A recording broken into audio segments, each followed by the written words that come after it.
NBC's Gabe Gutierrez is reporting from Detroit, Michigan, where the president is holding a campaign rally tonight. NBC's Ali Vitale is reporting on Capitol Hill. Also with us, Philippe Reines, former Deputy Assistant Secretary of State and former spokesperson for Hillary Clinton, and Matthew Dowd, former chief strategist for the Bush-Cheney 2004 campaign and a senior MSNBC political analyst. Great to see all of you. Gabe, as the president gets right back out on the campaign trail, what's the plan moving forward?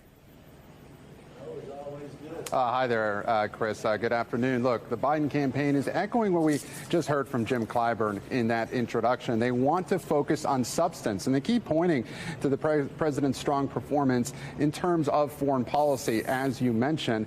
They are really eager to turn the page at this point, Chris. They see every day that they don't spend talking about a potential Trump second term and what they fear about that, talking about Project 2025. Any day that they don't spend talking about that is a day wasted, according to the campaign. One campaign official told me, though, that our view is that a NATO press conference isn't going to be the thing that moves the ball with undecided voters. That is why he is going to Michigan. And, Chris, this rally tonight, of course, this is going to be his fourth trip to Michigan this year. It's a crucial state in his reelection bid, and a state that he has had some trouble with over the last couple of months in terms of polling because of his handling of the Israel-Hamas war and the large Arab American population here. But the plan forward for the campaign, they say they want to get him out at more unscripted events.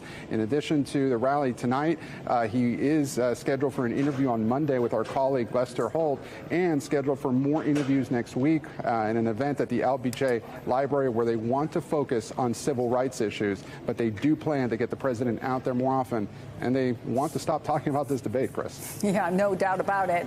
So, Ali, look, that's the public part of it, right? Let's talk about what's happening behind closed doors. We learned the president met privately with House Democratic leader Hakeem Jeffries last night, and that he's talking with other parts of the Democratic caucus today. Tell us what we know.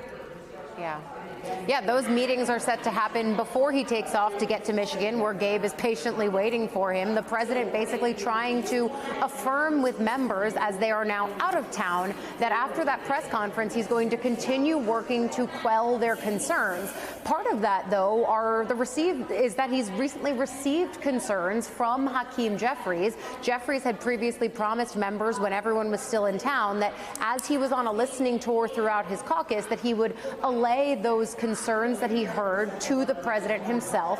Jeffries now saying in a statement out this morning, a Dear Colleague letter, that he did exactly that, saying in part in his conversation with President Biden, Jeffries directly expressed the full breadth of insight, heartfelt perspectives, and conclusions about the path forward that the caucus has shared in our recent time together. Now, we've heard the concerns. Certainly, I have heard those from lawmakers. We've also heard lawmakers come out publicly and say they are, as Jim Clyburn likes to say, riding with Biden so long as he is the nominee. But when Jeffries uses that word conclusions of the caucus, I have to tell you, they have been very reluctant to share any conclusions other than those that members on an individual basis have been prepared to come forward and say themselves. We just had one other member this morning, Congresswoman Peterson of Colorado, come out and make herself just the latest House Democratic member to say that President Biden should pass the torch and allow someone else to be the nominee. That screen in front of us, the graphic that you show of all those faces of lawmakers continuing to grow as many members here continue to wait and watch. And I think the thing that's so striking, Chris, is since the debate, we've heard members say, okay, I want to watch him on the campaign trail in Wisconsin. Next, it was, I want to watch the Stephanopoulos interview. Next, it was, I want to see the NATO presser. Now it's, I want to see what happens when he sits down with Lester Holt. The goalposts keep moving, and what it means is that this caucus, all of these elected Democrats, are effectively in the position of every single time the president goes out, they want to be reassured. In many ways, they're grading him against a curve of the debate, and it allows them to either see what they want to see and that he should still be the nominee, or if they have concerns, it might not do enough to quell them, and it could steer them the other way, too. Yeah, I wonder what the questions are that need to be answered, Philippe. I mean, let's just take Democrats who want to see Joe Biden step down, a sitting president who, by, I think, all of their own assessments, has been a good president. That's what they've said when they've then followed that up by saying he should step down. Did they need to have an extraordinarily high degree of certainty, first of all, that Biden can't win, but then also that there's someone else that they have a high degree of certainty can? I mean, if those are questions that we could answer, we would always have the White House and we would never lose it to the Republicans. These are things that don't have certainty. What is certain is that we're wasting time. You and I spoke in Atlanta 15 days ago, and nothing has happened since. What happened that night, we all saw it. I'm going to repeat ad nauseum. It was bad. That can't happen often. It can't happen, at bad times. But here's the thing, this idea that we are at some juncture where the president can stay or go, and if he goes, that we can get right back to business on Monday is really silly. It is naive. First of all, we don't even know what that would look like, but it's pretty simple. We would wake up and be like, okay, so what's next? Do we have a virtual convention? Do we have delegates? How do we pick names? We would spend weeks and weeks and weeks on that. We have to figure out, very simply, who is the best shot to beat Joe Biden. If someone knows it to beat Donald Trump, if someone knows the answer to that unequivocally, then they should be president. But no one does.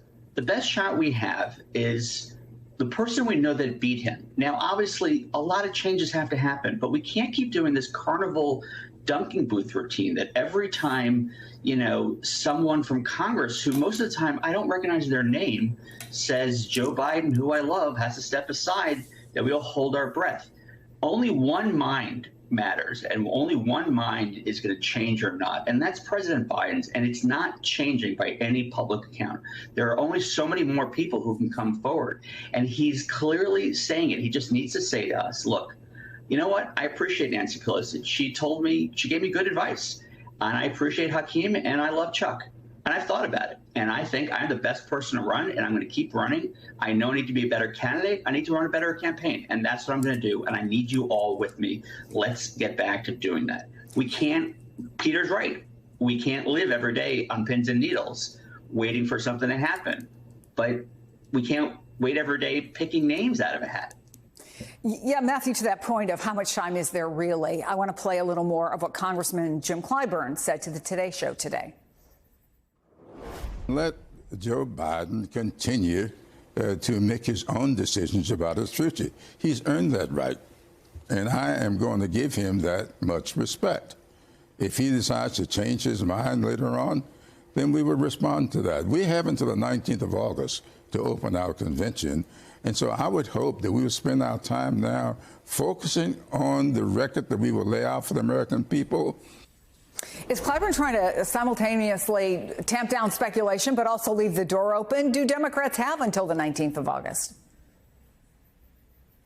Well, I mean, I think legally they have until the 19th of August. I don't know if practically they have until the 19th of August, that if that was the date that Joe Biden decided he wasn't going to run and somebody else was going to replace him, I think they could get the candidate on the ballots, but I think it becomes a practical problem in the course of this. I mean, I think the issue here, and I will disagree with something that was said earlier, is they're not moving the goalposts. The problem is Joe Biden isn't getting in the end zone to convince voters of this. This is not 20 members of Congress are asking Joe Biden to step down and be replaced in the course of this. And it's not political pundits like myself or others or whomever is that says either he should stay or he should go in this. It's voters. And voters are unconvinced right now that Joe Biden is capable both mentally and physically to perform the functions of the office. That is the voters. 70% of voters think that. And so we can argue about whether or not politicians should or should not speak in the course of this.